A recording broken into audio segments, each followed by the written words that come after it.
Hello, I'm Laura Carroll. I'm from Paintsville Elementary, and the title of this grant was Relevant Reading Through Student-Led Research. So my problem of practice was helping students become active readers by asking questions throughout the reading process and then teaching students how to research the answers to their questions. Let's see. Go ahead, Susanna. Let's see. So does allowing students to generate their own questions during the reading process lead to more meaningful reading, thus making them better readers? That was my question. So a little background information about my literacy block.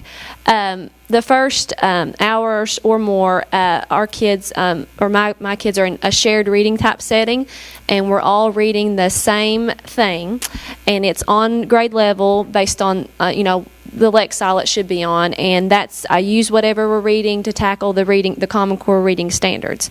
And as you know, as teachers, not all of our students are on grade level. They can't. But I still feel that it's important to expose them to that. And then the second portion of my literacy block is a guided reading instruction, and that's where I group kids based on our MAP assessment, and that helps me differentiate instruction so that students can read for about 45 minutes with something that is on their level. So they're kind of getting both each day. So I think that's really beneficial.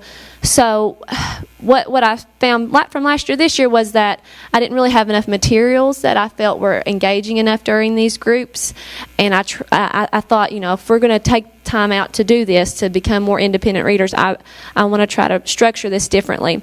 So the grant was to purchase Chromebooks and certain series books that lend themselves to asking more questions, like the I Survive books. They're fictional in that the characters and things are made up, but they're based on a certain time in history. And so what I wanted to do was take those and expose students to that time and those times in history, and have them ask questions and learn more about the history of it, as well as getting to read engaging books. So these were the resources. I Survive series. I don't know if you've heard of like the Diary of a Fly or something. I use that with my lower kids because throughout those books, there's a lot of facts about certain insects and stuff, and we research those. So this was the results from the fall to the spring.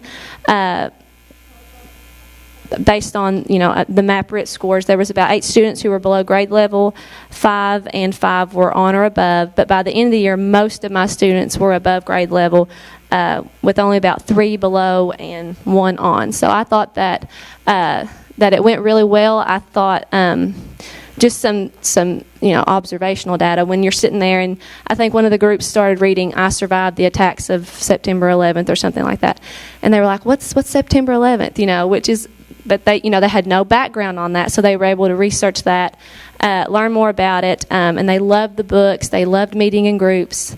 I think more than just numbers, when your kids finish a book and they want to know what's coming next, what are we going to need, or which we met in groups every day, but everybody, when are we going to meet in groups? I had third graders, so they kind of asked the same questions every day. But so they were really engaged. They liked asking their own questions, and they liked being able to go and research them. And I think if you click to the next slide, that's just kind of what I talked about. Well, wait. At the beginning of the year, once you take the MAP test, it'll tell you how many points your students should grow in a year, as a class. And so our projected growth was about 160 points. And by the end of the year, our students they surpassed that, and they grew about 200 points. So that was another data point that I was proud of. So that's what I felt like it went really well. The students enjoyed it, I enjoyed it, and the good thing about it is I get to keep those books from year to year and continue using them. And I think we've got some pictures next.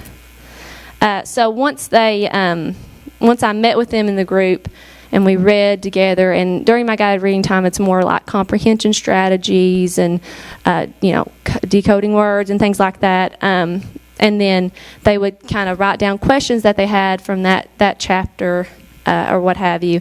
And then we had a table in the middle of the room, and we called it our research table. And then they were able to go to their Chromebooks with their notebooks and kind of research their questions, which led to more reading, which is kind of was my goal. Can that lead to more reading? We use the KWL strategy a lot. Okay, what do I know about this time in history, the bombing of Pearl Harbor? Or, you know, if you're not familiar with I Survived, there's always this character and they're in trouble, and it's talking about how they survived some type of catastrophe in history. And so they would ask their questions. They would try to find their own answers to that. So I think that might be it. Is that the last one? All right. So thank you.